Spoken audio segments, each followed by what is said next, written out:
इबलीस की नस्ल की इब्तदा जिस जिन से हुई उसका नाम तारानोस कहा जाता है। तारानोस इबलीस से 1,44,000 साल कबल दुनिया पे मौजूद था।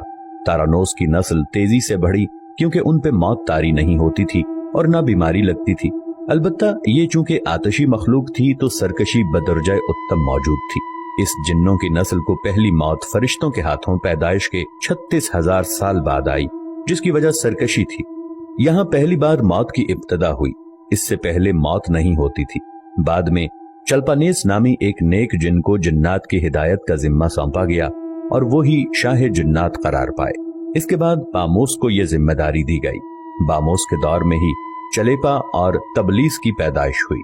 ये दोनों अपने वक्त के बेहद बहादुर जिन्नात थे और उनकी कौम ने चलीपा को शाशेन का लक़ब इसके शेर के जैसे सर की वजह से दिया।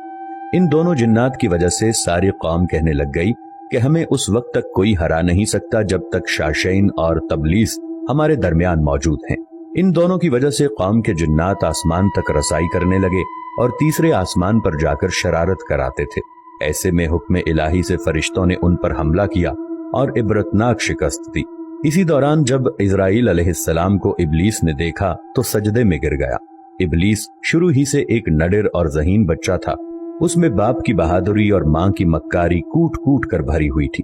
उसने मलाइका के साथ जाकर तौबा का बाकायदा ऐलान किया और फिर फरिश्तों से फैज़ इल्म हासिल करने लगा। इल्म हासिल करने और रियाजत का ये आलम था कि पहले आसमान पे आबिद, फिर दूसरे आसमान पे जाहिद, तीसरे आसमान पे बिलाल, चौथे आसमान पे वाली, पांचवें आसमान पे तकी और छठे आसमान पे कबाजान के नाम से मशहूर हुआ। ये वो वक्त था जब ये फरिश्तों को सिखाता था। सातवें आसमान पे इबलीस बुक़्क़ाए नूर में रहा। हफ्त अफलाक के सब मलाइका का मुअल्लिम करार दिया गया।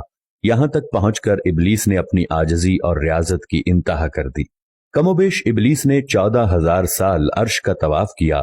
यहां उसने फरिश्तों में उस्ताद सरदार अज़ाज़ील के नाम से शोहरत पाई। कमोबेश 30,000 साल मुक़र्रबीन फरिश्तों का उस्ताद रहा। इबलीस के दरसोबाज की मियाद कमोबेश 20,000 साल है। फरिश्तों के साथ क़याम की मुद्दत कमोबेश 80,000 साल है। इबलीस को हुक्म हुआ कि दारोगाए जन्नत रिज़वान की मुआवनत करो और अहले जन्नत फरिश्तों को अपने इल्म फजल से बहरावर करो। यूं इबलीस को जन्नत में दाखिले का परवाना मिल गया और जन्नत में भी अपने इल्म से दारोगाए जन्नत रिज़वान को सैराब किया और यूं जन्नत और रिज़वान की कुंजियां इबलीस के पास रहीं।